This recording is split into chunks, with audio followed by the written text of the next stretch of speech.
Il y a toujours une envie qui est liée au langage, à un texte ou quelque chose qui commence au début et puis ça évolue autour de ça.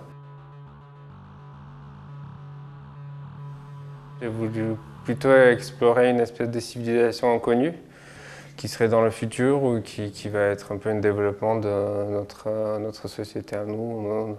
Où en fait j'ai un peu exagéré nos problématiques actuelles et j'ai essayé d'imaginer un petit monde, un petit huis clos.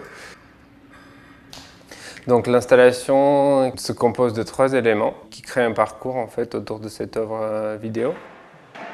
Souvent j'essaie un peu d'envahir l'espace avec les objets que j'ai utilisés pendant le tournage. Je me suis aussi beaucoup inspiré de l'architecture de la serre où on avait tourné pour recréer un peu cette ambiance avec le verre et le métal. C'était important d'avoir une serre parce que c'est aussi un lieu où en fait on cultive, où on entretient une vie qui est purement artificielle. C'est des plantes souvent qui ne peuvent pas survivre dans un climat où on les garde. Du coup on a besoin de construire des bâtiments pour nourrir justement cet environnement artificiel et pour pouvoir les garder en vie. C'était aussi important d'avoir cette parallèle avec tout ce qui se passe dans cette narration. En fait, il y a ce personnage féminin qui essaie d'entretenir ce monde, en fait. C'est aussi une fable écologique. Ça parle de la volonté de conserver la vie. Et puis, ça aussi, c'est une hypothèse du futur. Au tout début de ce projet-là, il y a 2 ans, j'ai eu une volonté de créer une langue. Mon travail il tourne beaucoup autour de ces questions-là, du langage, pas que langage linguistique, mais aussi langage visuel, et puis tous ces codes en fait qui génèrent par rapport à ce langage. Peut-être l'envie de créer une langue, c'était aussi juste pour qu'on ne la comprenne pas. Et du coup, j'ai trouvé une autre manière de faire la même chose. Mais on a intégré dans la narration ces écarteurs.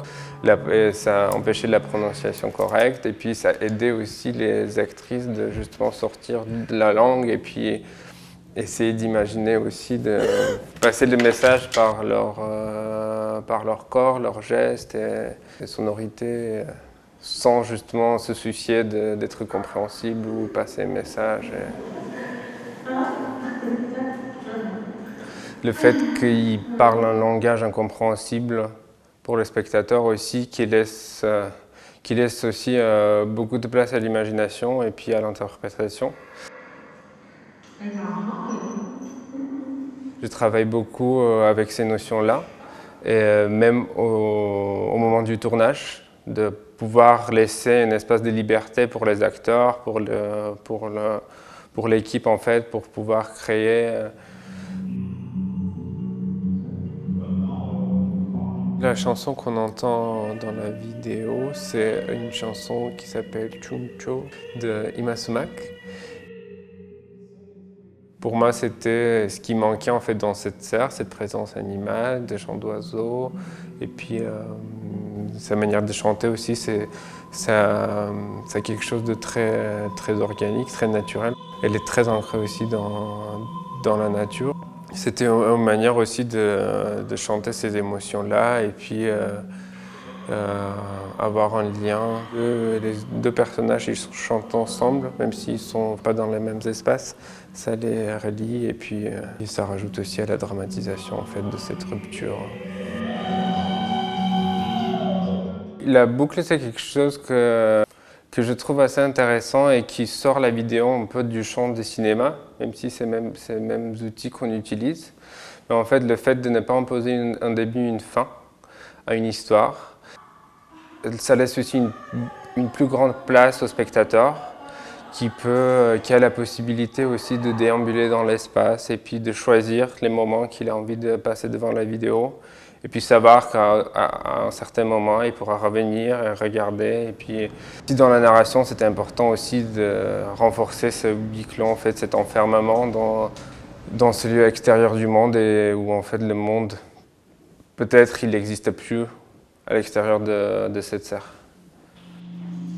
J'ai eu beaucoup de mal à avoir un titre. Déjà, dans mon processus de création, ça vient vraiment à la fin, il faut que tout soit posé. Mais cette fois-ci, c'était assez difficile parce que, vu que j'ai essayé d'éliminer ces langages-là, je voyais vraiment très mal comment je peux imposer un titre qu'on comprenne. J'ai décidé d'appeler ça Ubisund, qui est une expression en latin, qui en gros c'est la version courte d'une expression qui veut dire où sont passés nos ancêtres, ceux qui nous précèdent.